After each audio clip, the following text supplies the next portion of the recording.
Alright, so let's say we have magnesium hydroxide in, and you want to know the solubility of this in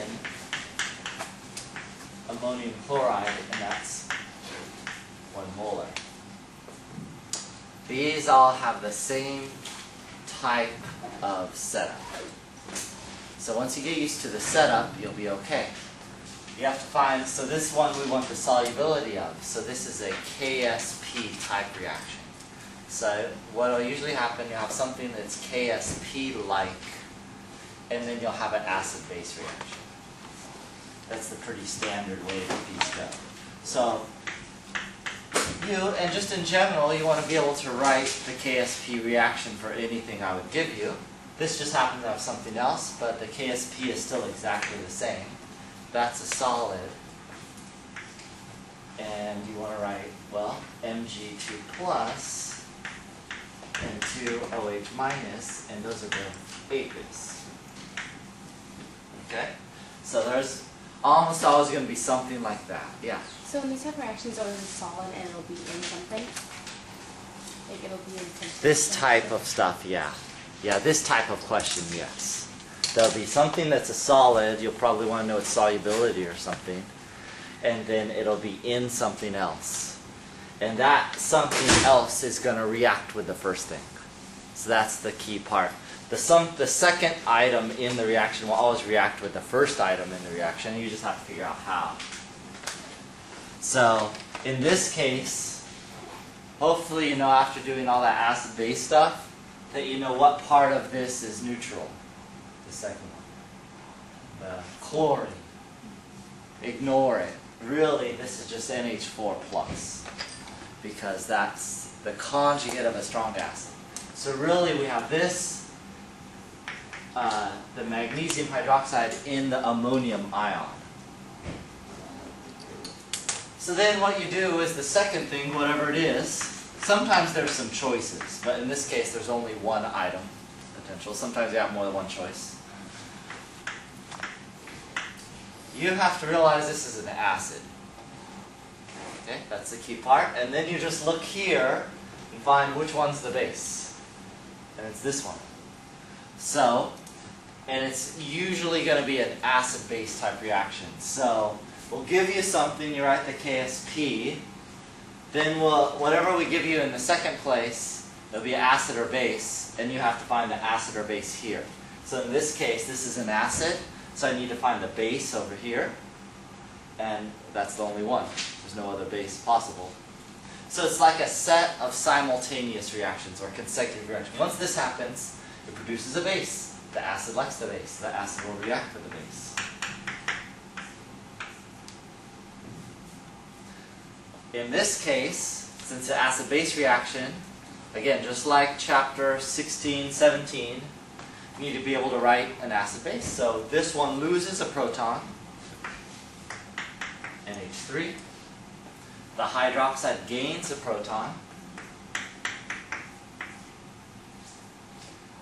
And this essentially what happens is having an acid in this makes it more soluble. So what this is going to do, it's going to start reacting with this and removing it, and so this reaction is going to produce more of it. So it's going to, this one's going to be shifting to the right, because this will be removed as it reacts here. And shift to the right again. And this will be removed because it reacts here. I'll shift to the right again. So it's going to make this more soluble, meaning it'll go from the solid to the aqueous base. Okay? So, there's your reactions. Okay? And so you have to realize, what are these reactions called? Well, this is a KSP. You look up that KSP in a table. Okay? If it's not given, it's in your book.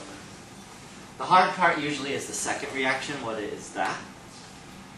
You have to remember that an acid reaction will go to HA plus water. So if HA is an acid, it'll lose its proton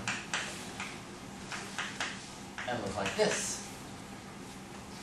If you have a basic reaction, so this is kind of like side note here, plus water, it'll go to HA plus hydroxide. Usually this reaction is one of these two. So you just got to figure out which one it is, and you got to realize if it's forward or backwards. The key part in identifying it is to find the water, because the water is always in the reactants. So this is backwards, because the water's here. So, and then you got to realize a Ka or a Kb. Well, it has to be a Kb, because this looks like a base, it forms hydroxide. And for the base, see how it forms hydroxide? So this has to be a Kb. And since it's backwards, it's 1 over Kb. Now there's one more factor that we have yet to account for. This produces 2 hydroxides, but this only reacts with 1. So to keep these, so this is producing the same amount that this is reacting with. Is that okay? I'm going to multiply the bottom reaction by 2.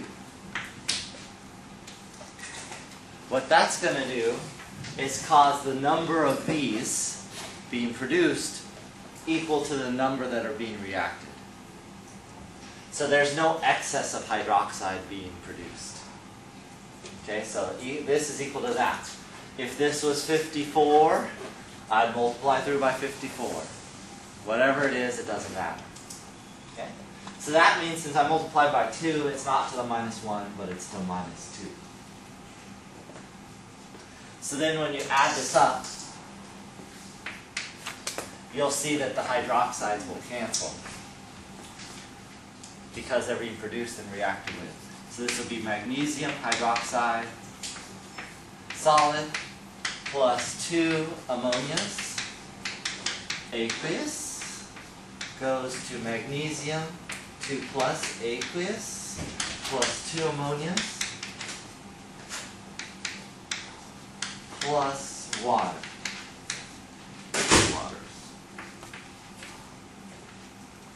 And the K is significant. K total is just a multiplication.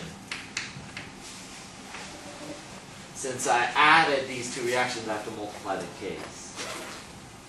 Once you get here, if you're not freaked out or spazzing, this is just a typical ice table problem at this point. So there's no craziness. Once you get to here, the craziness has ended.